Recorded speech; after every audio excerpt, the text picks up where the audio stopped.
My name is John, and I've spent my entire life in the small town of Willow Creek.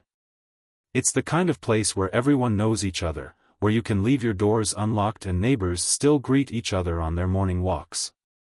It was here that I met Linda, my wife of 10 years. She's been my rock, my closest friend. And there's Tom, my best friend since childhood, practically a brother. Tom was always there for me, through every success and setback. I trusted him more than anyone else in the world. But something felt off this summer. Linda had become distant. She'd been coming home later and later, saying she had to stay late at work or meet up with friends. She always had an excuse, but she'd go silent whenever I asked about her day, her thoughts seemingly somewhere else. Then there was her phone, always close by, always face down.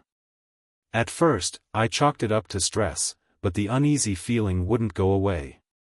One night, sitting with Tom at our favorite spot, the Rusty Anchor, I finally opened up about my suspicions.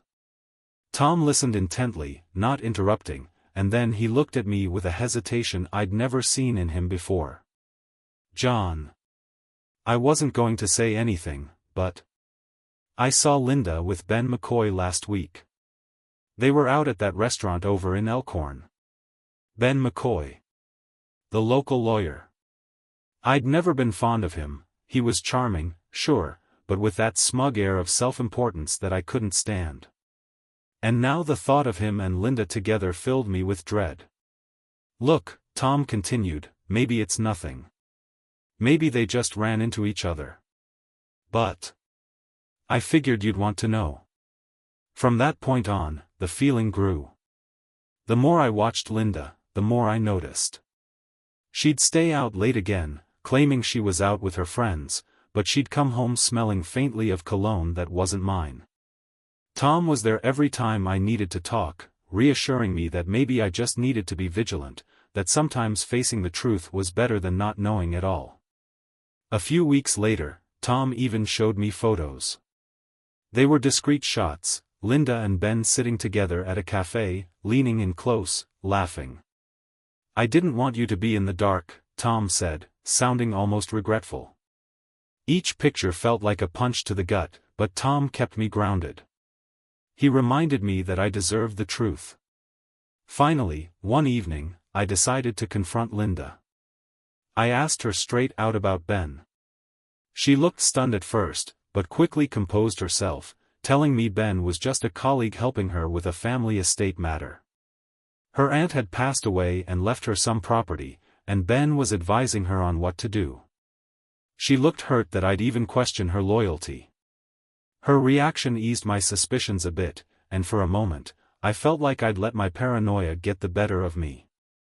But then, a few days later, I received an anonymous text. It was a series of photos, Linda and Tom. They weren't just standing close. They were embracing, laughing together at a spot where Linda and I used to go on weekends. I couldn't deny what I was seeing. Every word Tom had spoken, every suggestion, every concern about Ben, it had all been to throw me off. All this time, Tom had been the one betraying me. That night, I asked Linda to come into the living room.